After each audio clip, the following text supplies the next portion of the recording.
Welcome to This Week in Civics, a weekly live show from the Bill of Rights Institute. I'm Rachel Davison-Humphreys, and here at the Bill of Rights Institute, we know that citizenship is hard work. That's why we're here to help. So every week we talk about what's happening in civics, history, and at BRI, the Bill of Rights Institute, and we want to hear from you. So your questions on Twitter, Facebook, YouTube, please reach out. Let us know what you're talking about when it comes to history or civics or the intersection of history, civics, and education. And I'd love to talk to you every week. So this week, we're here to quickly just talk to you a little bit about the filibuster. It's been in the news a lot lately, and we wanted to talk about how it affects policy making, specifically in the United States. So the US Senate website has a whole page on filibusters and cloture, which is the term for how a filibuster is ended. There's a link below to this great resource on the topic. So the question is, what is a filibuster? So in the US Senate, there's a tradition of unlimited debate, and that has allowed for the use of a filibuster, which is actually not really well defined. It's a loosely defined term for any action designed to prolong debate and delay or prevent a vote on a bill, resolution, amendment, or other debatable question. So in the US, so the United States was founded in 1776 all the way up until 1917.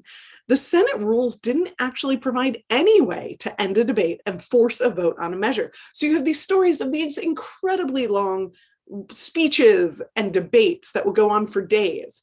Then in 1970, so that year, the Senate adopted the rule to allow a 2/3 majority. So 2/3 of the Senate can vote to end a filibuster, a procedure known as cloture. Then in 1975, after 60 years of trying it with 2/3, they decided to reduce the number of senators that need to vote to 3/5 of all senators duly chosen and sworn, or 60 of the 100-member Senate can vote to stop a filibuster, to stop someone from speaking. Now, the Associated Press also has a really good explainer on this. We linked that below.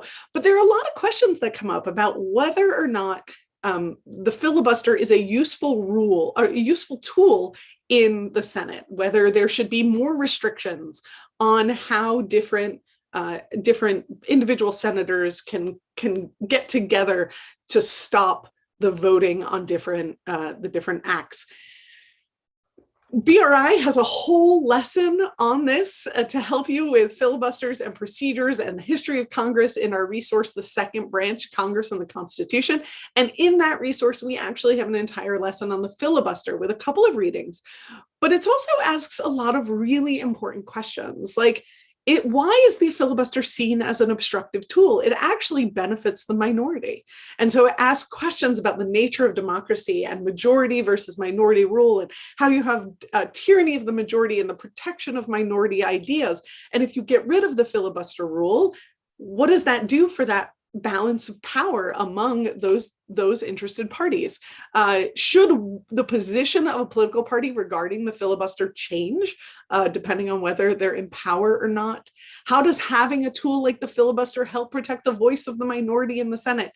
So as you're thinking about the filibuster, think about all these questions. And again, BRI is here to help you with the resource. So as you think about those questions and any additional ones that came up, I'd keep in mind this opening line from the Senate website about filibusters.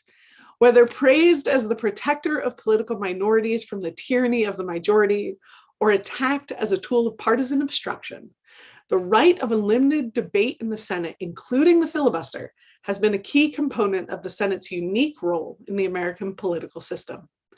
So as you go about this week, hearing lots of news voices talking about the filibuster, let's keep that in mind, that this idea, America has a unique role in the Senate of unlimited debate. Do we want to put restrictions on that, and how? So as we continue on in this great American experiment in self-governance, BRI is here to help you understand and treat our shared principles in history. Almost every week, I'll be here on Mondays talking through current opportunities. So I encourage you to sign up on our website. Citizenship is hard work. BRI is here to help. So like, comment, subscribe. I'm Rachel Davison-Humphreys, and I will